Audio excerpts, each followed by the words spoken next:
En los proyectos de ciencia de datos y machine learning es muy común encontrar datos que no necesariamente son numéricos y que en su lugar representan algún tipo de categoría. Este tipo de datos se conoce precisamente con el nombre de datos categóricos y usualmente tenemos que buscar alguna manera de representarlos o de codificarlos numéricamente para que un modelo de machine learning o algún método de análisis de datos los pueda procesar correctamente. Así que en este video vamos a hablar de los principales métodos de codificación de datos categóricos usados en ciencia de datos y machine learning. Pero antes de comenzar los invito a visitar codificandobits.com, en donde encontrarán la academia online con cursos de inteligencia artificial, ciencia de datos y machine learning que les permitirán construir su carrera en estas áreas y todo por una suscripción mensual de tan solo $10.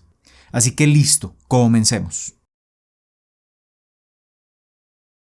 Muy bien, comencemos entendiendo qué es una variable o un dato de tipo categórico. Partamos de un ejemplo sencillo y supongamos que en un proyecto que estamos desarrollando queremos analizar ciertas características de diferentes ciudades del mundo.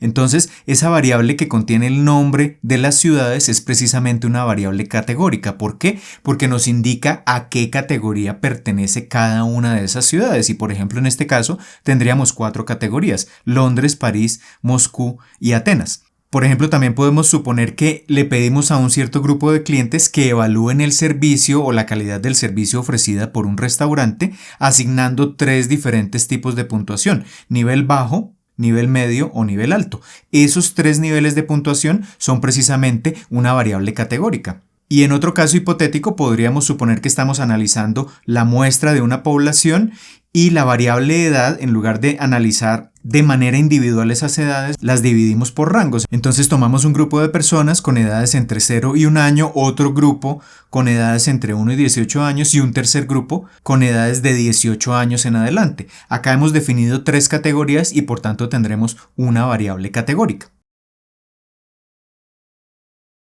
Y estas variables categóricas las podemos dividir en 2 grandes grupos o 2 grandes familias. La primera de ellas son las variables categóricas nominales. ¿A qué se refiere esto? A que en esas variables categóricas no existe un orden inherente, no podemos, organizarlas de manera ascendente o descendente, y por tanto nos referimos a ellas como las variables nominales. En este caso, del ejemplo que estamos analizando, esas variables nominales serían precisamente los nombres de las ciudades. Y tenemos el otro grupo, la otra familia de variables categóricas, que son las variables categóricas ordinales, que a diferencia de las nominales, que no tienen un orden inherente, en el caso de las variables categóricas ordinales sí tenemos un orden inherente. Por ejemplo, en las valoraciones dadas por los clientes tenemos un nivel bajo, seguido por un nivel medio y seguido por un nivel alto. O en las categorías de edad tenemos la categoría más baja, edades de 0 a 1 año, seguida por 1 a 18 años y seguida por el grupo de 18 años en adelante. Así que teniendo claro qué son estas variables categóricas y cuáles tipos de variables categóricas podemos tener, las nominales y las ordinales, veamos por qué es necesario codificar numéricamente estos tipos de variables.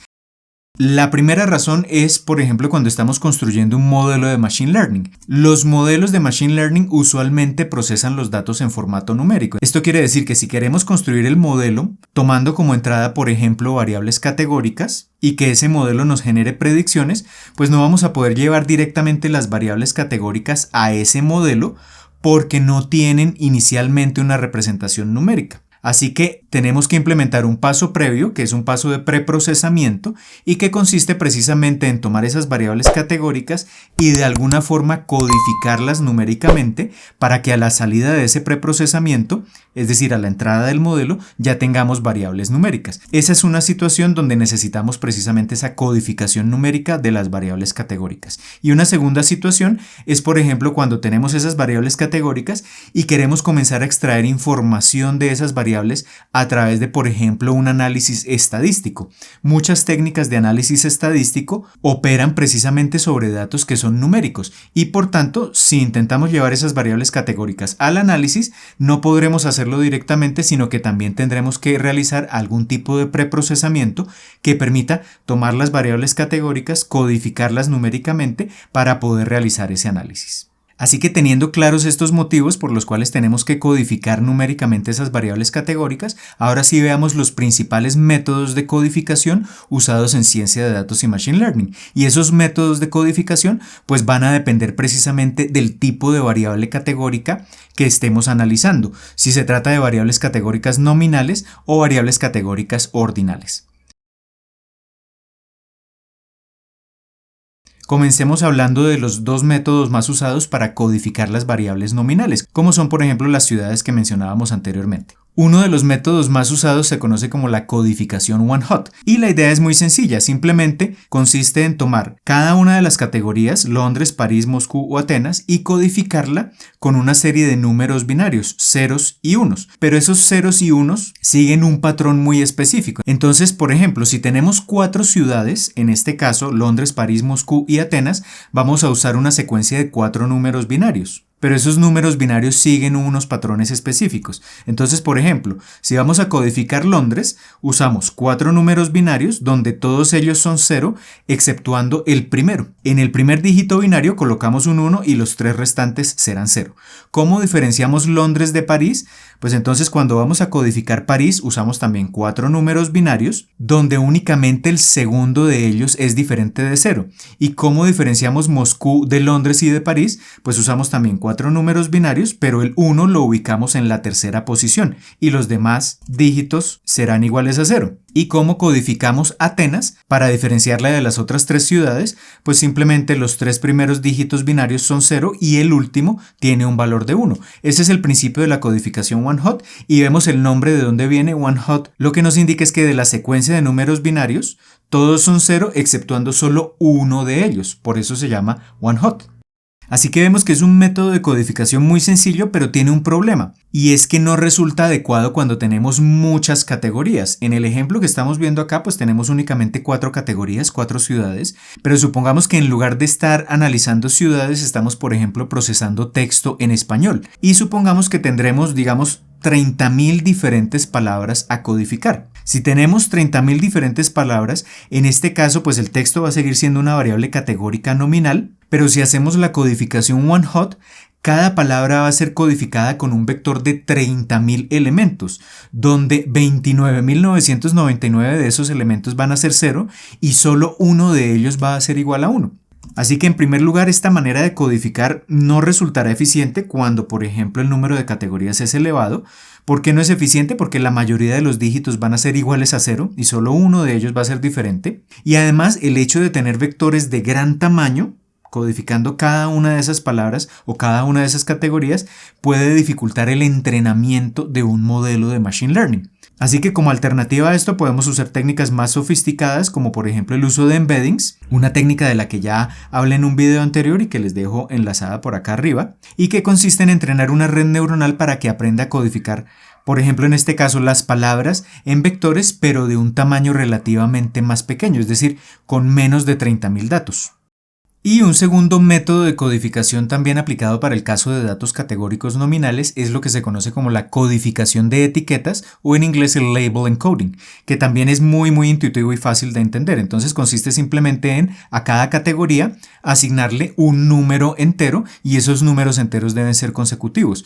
¿Qué quiere decir esto? Que tomamos las 4 ciudades, por ejemplo Londres, París, Moscú y Atenas, y lo que hacemos es a cada una de ellas, sin darle ningún orden de prioridad, le asignamos un número entero generalmente comenzando en 0. Entonces Londres la codificaríamos con el número 0, París con el 1, Moscú con el 2 y Atenas con el 3. Así que podemos ver que es un método de codificación muy sencillo y que a diferencia de la codificación one-hot que vimos hace un momento, en este caso el número de categorías no afecta esa codificación o no incrementa el tamaño de esa codificación, pues cada categoría simplemente va a seguir estando representada con un número entero.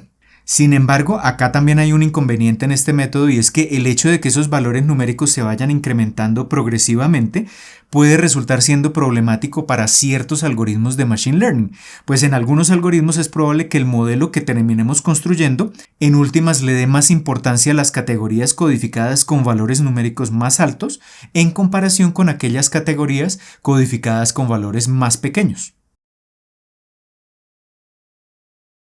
Y hablemos ahora del método más usado para codificar variables ordinales, que se conoce precisamente con el nombre de codificación ordinal. Acá tenemos un ejemplo de una variable ordinal que mencionamos al comienzo del video, que eran los rangos de edades de 0 a 1 año, de 1 a 18 años y de 18 años en adelante.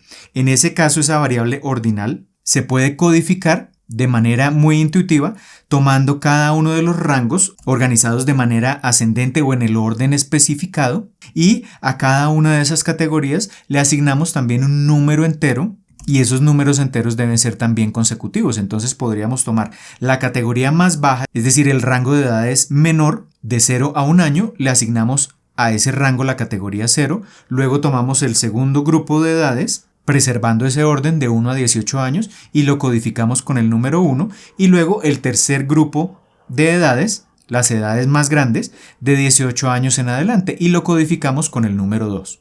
Esa sería la codificación ordinal. Y vemos entonces que esta codificación también es fácil de entender, es muy intuitiva, pero también tiene una desventaja, y es que está asumiendo que los intervalos entre una y otra categoría son iguales, lo cual no siempre es cierto. Y eso lo podemos ver claramente en este caso de los rangos de edad. Si analizamos a ese grupo de personas dentro de estos tres rangos, pues resulta evidente que una codificación ordinal como la que estamos viendo acá, codificando con valores 0, 1 y 2, no es adecuada en este caso, pues el intervalo que va de 0 a 1 año no lo podemos comparar con el intervalo de 1 a 18 años, que es mucho más amplio, ni tampoco con el intervalo de 18 años en adelante, que es todavía más amplio que los dos anteriores. Así que en este caso no resulta adecuada esta codificación. Sin embargo, en muchas aplicaciones de ciencia de datos y machine learning, tanto este como los dos métodos de codificación que vimos anteriormente son muy usados. Muy bien, acabamos de ver las principales técnicas de codificación de datos categóricos, tanto ordinales como nominales, usadas en ciencia de datos y machine learning. En todos los métodos que acabamos de ver, es decir, la codificación one-hot, la codificación de etiquetas o la codificación ordinal, vimos que se trata de técnicas muy sencillas, que son fáciles de entender e incluso fáciles de implementar, pero que en ciertos casos van a tener algunas desventajas que dependerán precisamente de las características de los datos que queramos codificar. En esos casos podríamos usar técnicas más sofisticadas, como por ejemplo el uso de embeddings, u otras técnicas como por ejemplo el hashing o las técnicas de codificación por frecuencia. Si están interesados en estas técnicas más sofisticadas, me dejan los comentarios acá abajo y en un próximo video puedo hablar en más detalle de ellas. Sin embargo, es clave tener en cuenta que las técnicas que acabamos de mencionar y analizar en detalle en este video son ampliamente usadas en una gran variedad de proyectos y de problemas de ciencia de datos y machine learning. Como siempre, recuerden que si tienen alguna duda la pueden dejar acá abajo en los comentarios del video, y si les gustó el video los invito a compartirlo con todos sus amigos y conocidos y a darle un pulgar hacia arriba de me gusta, pues esto me ayudará a seguir llevando este contenido cada vez a más y más personas. Y si aún no lo han hecho, los invito a suscribirse al canal y activar la campanita para que YouTube les notifique cada vez que publique un nuevo video. Por ahora esto es todo, les envío un saludo y nos vemos en el próximo video.